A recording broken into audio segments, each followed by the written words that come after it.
nuestro siguiente invitado. Se trata del ingeniero Milton Morrison, administrador general de Edesur Dominicana. Bienvenido, un placer tenerte con nosotros, Milton. Bueno, muy buenos días, Laura, don Percio. Como siempre, un placer estar aquí en Matinal. Presidente del país posible. Así es, así es. Bueno, un placer. Ayer lo vi en una actividad muy particular que los partidos no suelen hacer, pero parece útil. Así es. Bueno, orientando a jóvenes. Así es, miren. Con figuras de ayer, muy conocidas. Sí, nosotros en el día de ayer organizamos una actividad de formación y sobre todo de motivación para cerca de 2.000 jóvenes, donde charlistas como el Salón de la Fama David Ortiz, el comunicador Joel López, Catherine Motica, la fundadora de John Péame, y Luis Nicol Porán, un comunicador del ámbito de las plataformas digitales, contaron su historia y le pudieron decir a muchos de esos jóvenes de que es posible avanzar y lograr el éxito sobre la base del trabajo duro,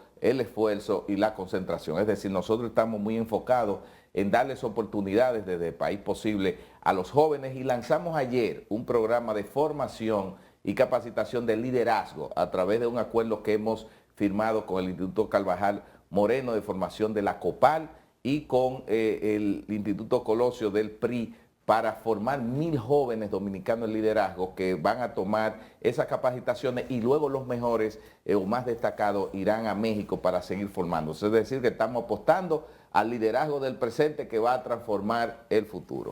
Pero ¿piensa continuar País Posible con la línea de alianza con el PRM que ha tenido hasta el momento a propósito de que los plazos electorales se van acercando y que ya son decisiones que hay que ir tomando? Sí, mira, lo primero, y qué bueno que tú tocas eso, yo quiero aprovechar este espacio, que ustedes saben que recién finalizamos el tema de la cumbre iberoamericana, para felicitar al presidente Luis Abinader, que se convirtió en un tremendo anfitrión, y también felicitar a la sociedad dominicana que acogió esos mandatarios y jefes de Estado en estos días. Y obviamente el presidente demostró que tiene la madera. Hemos visto un presidente con una convicción. Yo en los últimos años no había visto un presidente que tuviese el carácter y la convicción para defender los intereses nacionales, como lo ha hecho el presidente Luis Abinader en todos los escenarios. Y más que un presidente de gobierno, el presidente Abinader se ha convertido en un estadista. ¿Esa es su respuesta a la pregunta de la... Bueno, esa es mi... Yo creo que sí.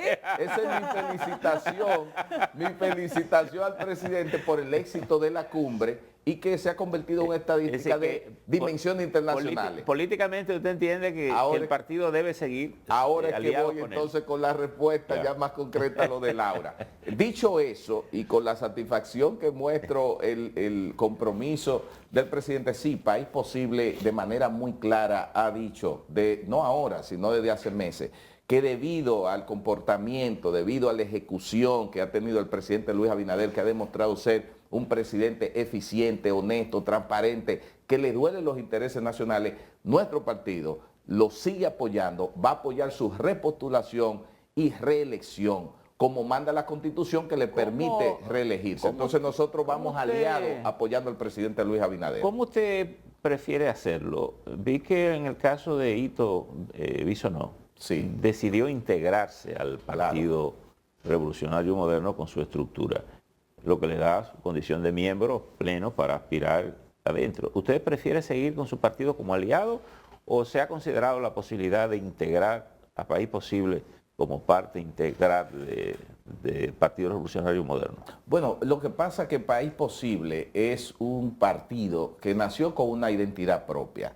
Lo que sucede, como yo lo he explicado, es que en las elecciones del 2020 tomamos la decisión que más le convenía al país de apoyar al mejor candidato que teníamos, el candidato del cambio, porque nos dividíamos entre la continuidad del cambio. Apoyamos a Luis Abinader y, como yo he dicho, ha salido mucho mejor presidente que candidato. Entonces, nosotros somos un partido independiente. En el caso de Hito, que no tenía, por decir así, o presidía un partido, hace mucho sentido, porque Hito Bisonó es un líder político con una trayectoria bien conocida y sumaba mucho más desde la estructura dentro del PRM que estar desde fuera. En el caso nuestro, que somos un partido estratégicamente para los fines y propósitos del presidente, nosotros agregamos más valor como un partido aliado que pueda, digamos, captar una cantidad de votos que quizás no entran directamente al PRM para apoyar al presidente. Entonces, en términos estratégicos, sí, nosotros como partido País Posible aliado, vamos apoyando al presidente en la reelección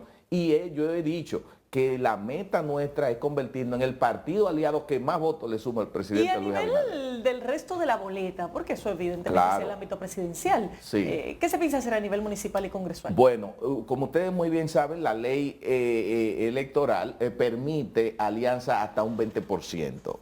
Obviamente hay un 80%. El partido País Posible, de manera muy clara, en el nivel presidencial, va con el presidente Luis Abinader, ¿cierto? En el nivel ya municipal, nosotros llevamos alianza o llevaremos alianza con el PRM en algunas localidades, pero ese porcentaje que no va en alianza, nosotros llevamos candidatos propios. Por eso yo he hecho un llamado, y se lo hice ayer a los jóvenes, de que nosotros queremos los mejores o los mejores líderes jóvenes de toda la República Dominicana, los 1000 mejores líderes jóvenes para que sean candidatos a regidores y representen sus comunidades. Y en el nivel congresual también llevaremos candidaturas propias. En su caso, cuando usted dice que en algunos sectores a nivel municipal, y me imagino que a nivel congresual lo es igual, se hará alianza con el PRM, y en otros casos candidatos propios, ¿pudiera el partido considerar aliarse a otros partidos en ciertos escenarios? Mira, lo que ¿Es posible eso o no se mire, estila? pero es una pregunta interesante, qué bueno que usted la hace. Obviamente, mire, nosotros como partido, yo decía, tenemos una identidad, tenemos una visión muy clara, nuestro apoyo al presidente, la alianza con el PRM está muy clara. Nosotros podríamos llegar a alianza con algún u otro partido dentro de la misma alianza, pero no fuera de ahí. O sea, nosotros queremos ser coherentes en ese aspecto. Estamos hablando de la oposición, no, nosotros no llevaremos alianza con partidos de la oposición, sino que llevaremos las alianzas con el PRM y algunos partidos que estén en la alianza con el PRM. Es decir, no todos, porque dependerán de las condiciones que se planteen. Es decir, que solo el PRM y sus aliados serían sus posibles aliados. Algunos de sus aliados, que le veamos las condiciones para eso. Y en su condición de partido, bueno, usted ha hecho una exposición elogiosa del presidente, pero evaluando la gestión, ¿está usted conforme como partido de lo que se está haciendo o cree que es válido advertir algunos aspectos que tal vez no estén funcionando bien camino hacia el resultado final y hacia las elecciones? Sí, mire, siendo muy honesto, uno siempre entiende y sabe que se pueden hacer cosas mucho mejores o más cosas o todo es perfectible. Ahora, en términos globales, cuando yo hago un análisis, pongo en una balanza, de manera muy particular y como partido, nosotros nos sentimos satisfechos con la gestión del presidente, ¿cierto? Porque cuando hablamos del presidente estamos hablando del primer mandatario, su comportamiento, su actitud ante asumir los compromisos de la República Dominicana, su forma de manejar el gobierno. Obviamente, dentro de la estructura de gobierno hay muchas, digamos, entidades de donde nosotros somos servidores públicos que podemos mejorar mucho más. Ahora, usted sabe cuál es una de las debilidades, y lo digo así, y ahí es casi un mea culpa, que me incluyo yo y todos los que somos servidores públicos que estamos al frente de alguna institución, es que este gobierno ha hecho una obra dentro de la crisis que hemos manejado, inmensa, grandísima, que ha beneficiado a muchos dominicanos y no hemos sabido comunicarla. O la comunicación, la gente no sabe las grandes cosas que se han hecho. Aquí se ha hablado mucho del tema de los planes sociales, pero aquí, señores, en 2 años y medio se ha ejecutado una obra en términos, por ejemplo, de las ayudas sociales directas, que ha sido pero mucho más grande que todo lo que hizo el gobierno pasado en 16 años, donde se han ampliado en cantidad de montos económicos y en cantidad de beneficiarios que la gente no lo sabe. Los proyectos habitacionales... No, la gente no tiene una dimensión clara de eso, de cómo se ha impactado el país, el tema habitacional, lo que se ha trabajado, la recuperación misma de la economía, las reservas. Muchísimo todo ¿Cómo eso. es? El gobierno cacarea muchísimo. Bueno, cacarea muchísimo, pero yo creo que hace falta... que ha recibido mucha crítica porque está repartiendo dinero Bueno, pero cuando yo digo... A cambio de nada. Está bien, pero las grandes obras que se han estado realizando, o sea que yo creo, dicho así, ante la pregunta que usted me hace, en términos globales, sí, yo me siento pero se considera identificado reparto con de este dinero a la gente No, como una obra. No, porque no lo podemos ver así, don Percio, pero yo no hablo de reparto de dinero. Recuérdense que nosotros venimos de una crisis sanitaria post-COVID, donde muchísima gente perdió sus ingresos, sus empleos. Ahí hubo que implementar un plan social, una crisis bélica, Ucrania, Rusia, donde incrementaron los precios de los combustibles y el gobierno ha tenido que subsidiar esos combustibles para que no nos suban a nosotros. Es decir, que ha habido muchas acciones, el incremento y adesentamiento de la policía y los militares, cuando un policía, un militar ha cobrado el salario que está cobrando ahora, los aumentos salariales consecutivos que ha hecho el gobierno para el sector público y también para el sector privado, que se han dado. Bueno, es decir... que no los hace el gobierno, los hace el sector privado. Bueno, pero hay una voluntad del gobierno que a través de la mesa dirigida, a través del Ministerio de Trabajo... Pero no han hecho lo mismo, por ejemplo, con la Generalidad de los Empleados Públicos. Bueno, pero es sí gradual. Ese sí depende de la nómina del Bueno, gobierno. pero está bien, pero se ha hecho gradual. Pero fíjate que está la voluntad, se están haciendo las cosas, que cuando tú lo comparas con las gestiones pasadas, bueno, por lo menos ni voluntad había ahí. Por lo menos aquí se están Ingeniero, haciendo. en el área particular que usted dirige y que además desde la oposición es un conocedor del tema energético del país, hemos evolucionado algo en el manejo de las sedes, hemos evolucionado algo en materia de la inversión en ese sentido de generar más capacidad energética al país. Totalmente. ¿Cómo anda el país? Mire, le voy a decir algo. En términos de lo que es la gestión, la distribución, increíblemente nosotros hemos hecho más con menos. Las redes son más transparentes hoy en día. Nosotros, en términos de lo que son las inversiones, es cierto, hemos tenido menos recursos para invertir en obras. Los gobiernos pasados tuvieron 2 y 3 veces mucho más recursos en inversiones que nosotros. Nosotros no hemos podido hacer esas grandes inversiones porque el dinero que ha tenido que invertir el país y destinar el Estado Dominicano para subsidiar el incremento de los combustibles, que se triplicó el carbón, que se cuadruplicó el gas natural para pagarle a los generadores, se ha absorbido gran parte de ese déficit. Entonces no hemos tenido nosotros en la distribuidora mucho que invertir. Sin embargo, hemos dado más energía que nunca. Nosotros damos mucho más energía que lo que se proveía en gestiones pasadas. Y nosotros estamos comprando materiales, por ejemplo, esos famosos medidores que se compraban antes, nosotros lo compramos a mitad de precio, por decirle eso, a mitad del precio que se compraba. Es decir, hemos hecho una gestión con menos recursos, pero hemos dado más energía. Y la gente ya no recibe los apagones programados que se daban antes. Y eso es así, señores. Los circuitos estaban clasificados A, B, C y D. Día a día las distribuidoras en el sur decían, bueno, en tal sector le tocan 6 horas de apagones, 4 horas de apagones. Eso hoy no existe. Es decir, que nosotros, dentro de las dificultades, podemos decir que hemos mantenido un sistema eléctrico estable que no se ha deteriorado. A propósito de esa valoración que usted hace sobre los precios de las cosas, en principio, tal vez de los primeros expedientes que surgieron a la luz pública era el tema del manejo en la sede, temas de corrupción. Sí. Sin embargo, esos expedientes como que no han salido. ¿Se está trabajando con esos expedientes? Bueno, mire, don Percio, yo le voy a ser muy franco. Yo honestamente no sé cuál es el estado de esos expedientes, porque el tema de la justicia, como lo ha establecido muy bien el presidente, es un tema independiente. Yo ni me entero de eso. Yo sé que al principio se hicieron las auditorías, a través del Consejo Unificado se depositaron. No hay proceso de investigación, no lo han consultado. El Ministerio Público sí, desde el inicio, en ese tiempo, recibieron unos expedientes que depositó el Consejo Unificado de la JEDE, han estado pidiendo informaciones de casos particulares. Nosotros le hemos suplido todas las informaciones que han pedido, pero yo no sé el estatus, porque la justicia es independiente ni tampoco yo me voy a meter a eso. Si el presidente no se involucra en esos temas, mucho menos yo, que lo que soy un simple servidor del gobierno dominicano. Okay. Y con el tema de las tarifas y los aumentos que se aplicaron a principios de años, luego de que el presidente dispusiera que se dejaran de aplicar los demás escalones que se tenían previsto. ¿Cuál es la situación de las sedes a nivel de recaudación?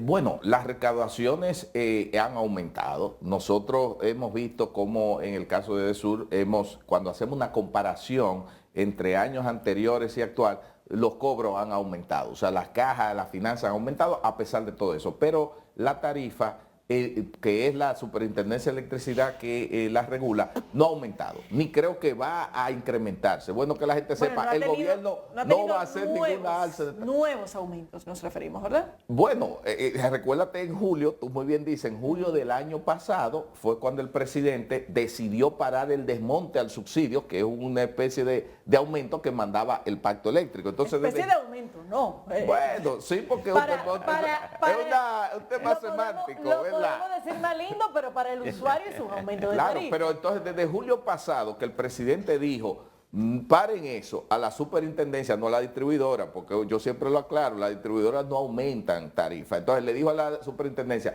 párenme eso, porque en el pacto eléctrico que mandaba que se hiciera ese desmonte del subsidio, los que firmaron el pacto comenzaron a atacar al gobierno, después que autorizaron que se hiciera eso. Entonces el presidente mandó a parar, porque hay que ser coherente. O tú estás en esto o no estás. Entonces, no va a haber aumento del alza de la tarifa por parte del gobierno en este año. Eso le da tranquilidad a los usuarios. ¿Qué tan consistente está siendo la promoción de la generación de energía limpia, como energía solar y esta cosa que dice el gobierno hay una quería poner en los techos de las oficinas públicas? Mire, hay una conciencia muy clara. El primero que cree en eso, y se lo digo yo, es el presidente. Yo recuerdo una de las primeras reuniones del gabinete eléctrico donde el presidente mandó a buscar, le dijo al ministro de Energía y a la Comisión de Energía, búsquenme todos los proyectos de energías renovables, solar y eólica que hay aquí. Cuando le presentaron al presidente un listado, habían decenas de proyectos con concesiones provisionales y definitivas que estaban parados ahí. Porque ¿qué pasaba antes? Venía una persona, buscaba una concesión de que iba a hacer un proyecto solar a gran escala y después que la tenía, que se la daban en la Comisión de Energía, comenzaba a negociar para venderlo. O sea, había un mercado persa de venta de concesiones de energías renovables. Entonces el presidente dijo, no, búscame la más seria. Y a partir de ahí, si ustedes ven la cantidad de energía a gran escala solar que se ha inyectado en el país, supera los últimos años del gobierno pasado. Y en lo que tiene que ver con la generación distribuida, que es la parte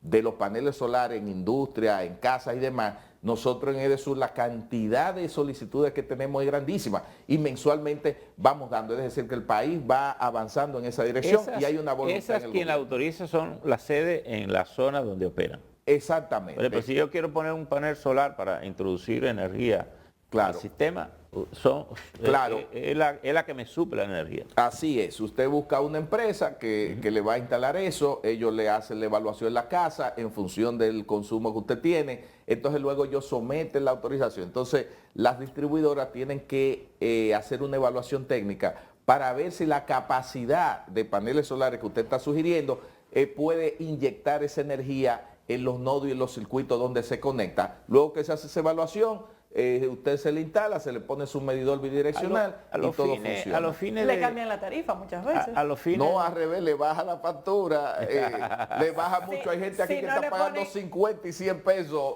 de factura eléctrica. Si no le ponen una tarifa por potencia. No, pero todo depende, recuerde. No es que le ponemos... Que vaya agarradito de la mano del medidor bidireccional. Sí, pero lo que pasa no es que le ponemos una tarifa por potencia, es que depende lo que tú consumas en la casa. Que coincide. No, Laura, eso está bien hecho. Ingeniero, pero una precisión, a propósito de que usted dice, contrato a la compañía, me hace una evaluación de lo que yo consumo. Se supone que si yo tengo un consumo X, me aprueban más o menos que genere ese consumo, o yo puedo tener la opción de decir, bueno, yo puedo generar el doble o el triple de la energía. ¿Cómo opera? Yo se la coloco al sistema, me exonero de pagar porque me queda en cero y quedó una diferencia a mi favor. ¿Le devuelve la en efectivo al que genera eso o no? Ya, muy buena pregunta, don Percio, porque de lo que se trata de este proyecto, ese programa de incentivo a través de la ley 5707, es precisamente que usted pueda poner paneles solares para abastecer su demanda. No que usted se convierta en un generador de energía para vender energía al sistema. ¿Por qué no? Bueno, le explico. Entonces, lo que se hace una evaluación, usted tiene que demostrar que usted va a poner paneles para suplir su demanda. Lo que pasa es que hay aspectos técnicos que hay que tomar en cuenta de las redes, de la estabilidad. Recuérdese que la energía solar es una energía, por decirlo así, intermitente. Tenemos solar en el día y de noche. Entonces, si nosotros dejamos que el sistema dependa en muchos generadores de energía en los techos, entonces en las noches vamos a tener ciertas dificultades cuando se nubla. Es decir, que hay un tema, hay aspectos técnicos que hay que tomar en cuenta y por eso se limita. ¿Son técnicos o de recaudaciones? No, técnicos. Porque evidentemente en la medida en que se instalan más paneles y hay una mayor generación a nivel de este tipo de energías solares, pues cae en cierta medida el consumo y por lo tanto la recaudación. Claro, y en esa misma medida cae la compra de energía a los generadores. Claro. O sea, nosotros tenemos que pagarle menos a esa energía de compra de generadores, que es más cara y que nosotros nos genera pérdida porque no podemos traspasar. Oiga esto que es importante, no podemos traspasarle al cliente. Entonces, cuando tú me instalas unos paneles solares que me está generando ahí energía, es cierto, me quitaste X cantidad de energía, pero yo la estoy dejando de pagar más cara que no te la puedo traspasar. Entonces yo tengo una especie de compensación. Por eso debería haber como un mayor por eso que me extraña. Es que lo hay, nosotros promovemos eso. Me extraña que no se incentive eso porque usted pudiera reservar esa energía no intermitente, que sería la que se genera con carbón, gas y esta cosa, para las horas en que el sol comienza a disminuir. Pero lo está. Hay un tema, como yo le dije, de la apertura para la proliferación. Pero es como les decía, hay aspectos técnicos en las redes que nosotros tenemos que ver la cantidad de energía que se inyecta, porque las redes no están en capacidad, por ejemplo, de ahora agarrar y todos los techos convertirse en generación. Puede colapsar. Además, hay un tema de fluctuaciones en el momento que se demanda cierta energía y esos generadores que en un momento no pueden estar, no me pueden suplir esa demanda. Y por eso también es la combinación. Pero yo quiero decirle algo. En la distribuidora, por lo menos en Edesur, le debe constar, nosotros somos amigos de las energías renovables. Yo mismo sería una negación a mí mismo si no apoyo las renovables. Yo recuerdo en el gobierno de Hipólito, yo he trabajado en dos gobiernos. En el de Hipólito, que fui director de energía del Ministerio de Industria y Comercio, antes secretaría, y ahora en el de Luis Abinader. ¿Qué sucede? En ese proyecto, en ese gobierno, Hipólito me visitó a mi oficina hace como 3 semanas y me sorprendió cuando él se recordó y me dijo, ¿tú te recuerdas cuando inauguramos los paneles solares allá en Guayajayuco, en Elías Piña? Que fui yo con él, yo dirigí el programa. Y ahí fue que comenzó en el año 2001, cuando se aprobó la ley tributaria de hidrocarburos, la de los sub y baja de los combustibles. Esa ley, cuando se aprobó, creó un programa de energías renovables. Y ese programa era para incentivar, y de ahí fue que nacieron todas esas empresas que ustedes ven grandes ahora de energía solar. Eso fue de un programa que yo dirigí en Industria y Comercio y salió de ahí. Es decir, que yo soy un promotor natural de las renovables. Y ahora que estamos en la distribuidora, es lo que hemos hecho. Pero también hay que lograr un balance entre los aspectos técnicos de las redes, que son redes obsoletas en muchas ocasiones, que no podemos hacer colapsar el sistema. Pero yo soy amigo y promotor de las renovables. Por lo que usted me está diciendo, el anuncio que hizo el gobierno de intensificar en todos los techos puede ser casi un anuncio de rueda de prensa, pero no tiene tal vez demasiado sustentabilidad, por lo que usted dice. Bueno, lo que pasa, pero hoy en día nosotros tenemos cientos de solicitudes, mensualmente se instalan muchos sistemas. Lo que pasa es que también hay que poner lo siguiente, no todo el mundo tiene los recursos para de golpe hacer esa Sí, pero que el gobierno anunció un programa intensivo para colocar paneles solares en los techos de todas las oficinas públicas. Pensé que era una labor intensa que le permitía generar. Ahí no recuerdo qué entidad fue que hizo ese anuncio. Si lo hizo, entonces tendrá que ver cómo lo iba a llevar en cuenta, pero no fuimos nosotros la distribuidora. No, ustedes no fueron, fue el gobierno. Al gobierno, bueno, pues ahí me reservo, no tengo mucha información al respecto. Bueno, le saldrá su tarifita BTS igual que el resto de los usuarios, bueno, entonces ahí desconozco. Bueno, de esta forma, señores, concluimos con el ingeniero Milton Morris. Robinson, administrador general de EDESUR. Gracias, Milton, por haber estado con nosotros. De esta forma llegamos, señores, al final de esta entrega. Gracias por la sintonía. Nos vemos mañana.